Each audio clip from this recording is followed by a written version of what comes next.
Good afternoon. Welcome to the...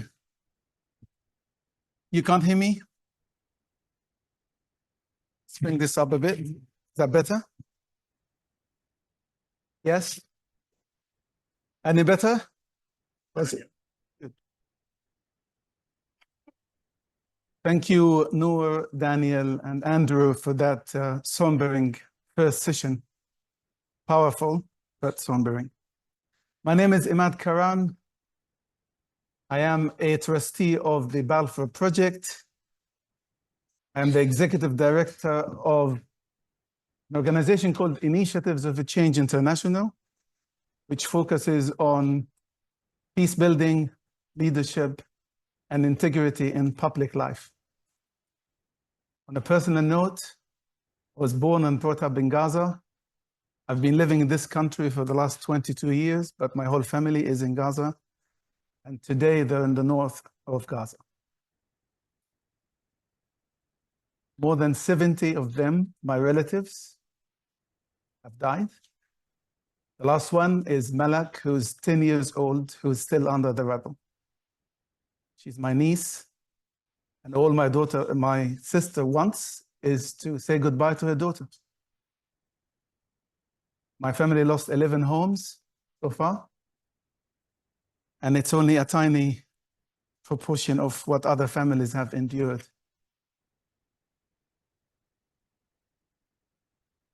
Hence, it is an honor to be introducing a fellow Gazan, Mohammed Ghalayini. Mohammed is an environmental scientist by profession. He's based in Manchester. He was visiting Gaza. He was in Gaza visiting his family on the 7th of October. He stayed there until December when he left through Egypt. And by the way, I was meant to land in Egypt and be in Gaza on the 10th of October, but that wasn't meant to happen. And to stay on until November. So while in Gaza, Mohammed living what everybody else was living, he helped set up a media project called Amplify Gaza Stories, relaying to the world what he could capture of the suffering testimonies of what people, families have experienced of the horrors of Israel's war. Back in the UK, Mohammed continues to be deeply engaged.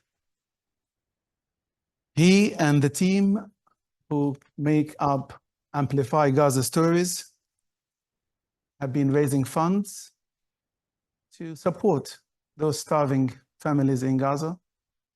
And they have been doing this through community-led food projects and in collaboration with local organizations. Mohammed will speak for about 10 to 15 minutes. He will give us his testimony. And before I hand over to you, Mohammed, just to say thank you for what you've done and what you're doing to our people, for our people in these catastrophic times. Thank you, Mohammed.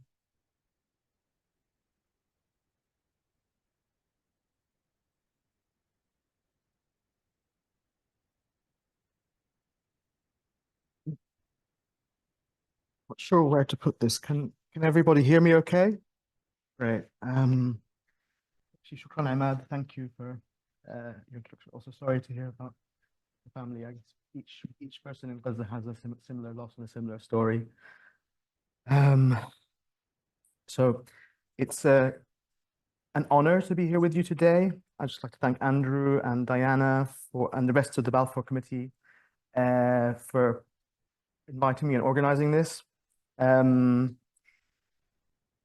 here in Bush House is quite interesting. As a child in Gaza in the early 1990s, I used to listen to the BBC World Service religiously. It's a habit that I picked up from my grandmother during Operation Desert Storm.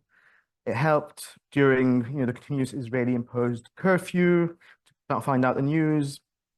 And I remember sending letters to the BBC addressed to Bush House And a few months later, an envelope of magazines and goodies came from the BBC. I guess it was testament to British soft power. And I was easy prey to it, having moved back to Gaza from the UK in the middle of the first Intifada. So yeah, attending here in Bush House has given me pangs of nostalgia for an institution that I used to have a lot of respect for, and I guess I'm more skeptical of it now. I don't know if that sounds familiar to anyone. Now, as someone who's an atmospheric environmental scientist at a conference in a history department, I feel like a massive imposter. I should probably be telling you about air pollution in Gaza as a result of Israel's war, but here's the thing. We should be discussing environmental recovery and post-conflict reconstruction and rehabilitation. But ultimately, it wouldn't take long to tell you that we're seeing massive increases in air pollution. It wouldn't take long, it doesn't take my qualifications to tell you that burning wood and rubbish is bad for human health in Gaza. So, and more importantly, it's this genocidal attack that is driving all of this, and that's the more pressing issue. So today, what I'm going to talk about is going to be a whirlwind kind of meander really through my experiences under Israeli occupation in Gaza, in Palestine, kind of starting from the 90s and then culminating in the recent genocide. As Imad said, I was there for 65 days from October to December last year. So, and I guess starting with the most recent, during that time, I witnessed what can only be described as a medieval level siege carried out with 21st century technology, it really gives us pause to think about how, as a species, we have reached space, the final frontier, but we're yet to actually conquer and tame the fundamental frontier of our humanity, this monkey brain that makes survival about this us versus them zero-sum game. Now, in addition to mourning between 100 and 200 of both my father's and mother's family and countless friends and other relatives, like my cousin Mohammed Ghalayini, who was shot at point blank range in the house that his family were sheltering in, alongside several others of his brothers and in-laws, or thinking of my friend Sabir, who was praying at Al-Aqsa Hospital in Deir al-Balah, the hospital that has recently been inundated as a result of the bombing of the UN school in the middle area. He was praying there, visiting a friend of his. Missile attack, lost his leg. Or my friend Khaled, who I met in late September, a few days before everything. Khaled was a newly qualified nurse. When the Israeli attack began, he went to volunteer at the Shifa hospital and remained there, coming and going and volunteering until March, when the last Israeli assault on the hospital happened. He was ordered to leave with others, and a quadcopter machine gun picked him out as he was fleeing. I'd add to this the wholesale destruction of Gaza's institutions, from universities to hospitals, schools, the parliamentary building. If you have elections, I don't know where the parliament in Gaza will sit, but anyway, that is a tomorrow problem. And ultimately, no one has been spared from this. On a personal level, I've watched either on social media or got the news about the destruction of every home that I have known in Gaza. My father's IVF practice that was preeminent in its field was damaged to the point of being non-functional. He employed 50 people and they supported hundreds of dependents. That's the way it is in Gaza. Anyway, through the lens of my experiences, I'd like to examine what I see as the way forward. I'm going to pose some questions about how current political institutions, how representative they are, and to also question the need for a reboot of Palestinian political institutions. I guess really kind of chiming in a sense to what Noor was saying, and also some of the things that Daniel was talking about as well.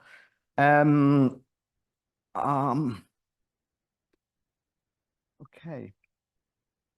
But I guess also in addition to kind of representation within Gaza itself, I think it's thinking also about the diaspora and the power that we wield over here, partly in the form of the burgeoning protest and direct action movement that is, I think, a real power broker in some sense. That's my opinion anyway. So anyway, in present company, I guess it goes without saying that we face massive challenges when it comes to Palestinian self-determination. And I guess I hope that I could provide a useful contribution to progress this discussion about peace and justice and how to get there. So I guess now let's go back in time a bit to the First Intifada. I remember standing on the pier of Gaza's harbor with my friend Nasreen. I was kind of wondering about freedom and liberation. It was, it was still in the middle of the First Intifada, not long after Operation Desert Storm. And I asked Nasreen, I don't know why, I guess I saw her as a source of wisdom. Maybe we were just chatting. I said, who do you think is going to liberate Palestine? And she said, Abu Ammar. I guess we all know Abu Ammar. Yes, okay. Right. And without batting an eyelid, I guess my childhood naivety accepted that the PLO represented by Abu Ammar would do that. They held our faith in that respect. Although I guess if we fast forward a few years and we've got Abu Mazen and Abu Ammar signing the Declaration of Principles on the White House lawn, I guess even then the thread was starting to unravel. It seemed like this limited autonomy in Gaza and Jericho first didn't seem like the liberation of Palestine. Okay, there was some hope inspired by seeing Israeli troops withdrawing from the Ansar II prison, where many Palestinians had been detained by Israel and tortured, by seeing the Palestinian Legislative Council being vacated as a center of the Israeli administrative authorities, and seeing those Israeli soldiers replaced with men with guns who I guess were more of me. So yeah, I guess I came to age politically in the 1990s, and at that stage the Oslo process was floundering. We had a maelstrom of settlement expansion, attacks on worshippers by Baruch Goldstein and others like him, bomb attacks on Israeli buses, and the shooting of Rabin by Yigal Amir. And I think that was when Netanyahu rose to power. So it's safe to say that the period of hope was quite short-lived. Considering, I guess, the Palestinian political leadership at the time, it's quite easy with hindsight to see where they went wrong. They signed away the Palestinian struggle to, deferring it to be resolved by, in final status negotiations, but also they sidelined really important players in the Palestinian body politic, and that was a fatal mistake. I guess you can look back and say, okay, Abu Ammar was playing this very intricate, dangerous game of kind of trying to consolidate power and get legitimacy from Israel and the West, and at the same time turning something of a blind eye to resistance. But I guess it's a game that he ultimately paid with his life. So I guess we'll fast forward now to the present, similar to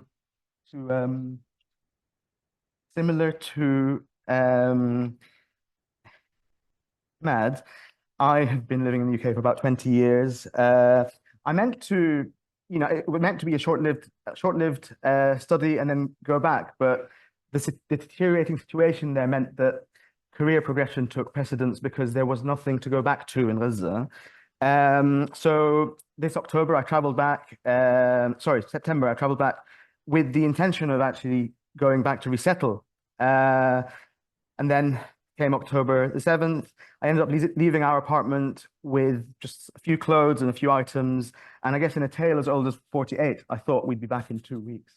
And as Ahmed said, we set up Amplify Gaza Stories, and that continues to now. Now, I guess while in Gaza, I was also taking lots of requests for media appearances and to, in quote, tell the Palestinian story.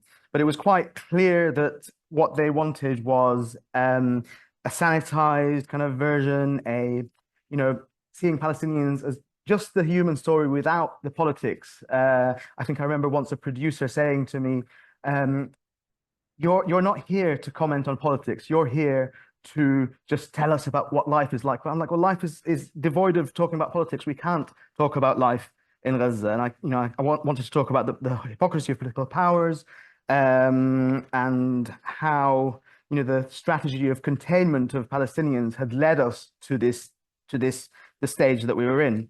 Yeah, what they wanted was depoliticized and Palestinian agency being removed, and Palestinians at worst being treated as these violent anti-Semites, and at best, pawns on a chessboard of wider political interests. Okay, so I guess just reflecting, and I will finish quite soon, reflecting on the Palestinian leadership.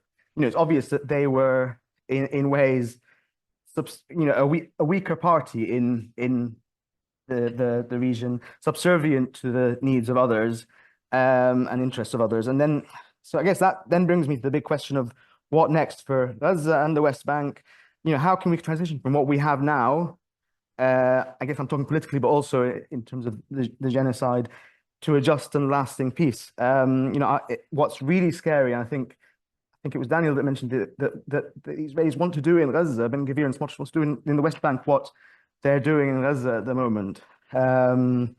So, when talking about the day after, British politicians speak of good Palestinians, but good Palestinians are the ones that submit to what Israel and the West wants. And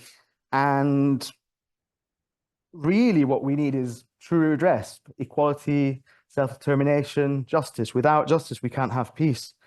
And so I guess I'm talking about a one-state solution, from my mind anyway, somewhere where there isn't a primacy, Jewish supremacy over everyone else. Will that be hard? Yes, but what would be even harder and even worse would be the continuation of the status quo.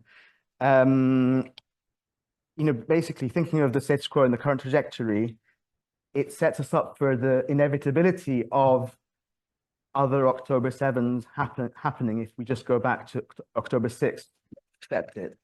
I'd like to use an analogy from nuclear physics, thinking of the systems of control that Israel puts in to control Palestinians. They're a bit like the systems that control fission in a nuclear reactor. Very complex systems designed not to fail, but every human design system will fail. And when it fails, we've seen the consequences.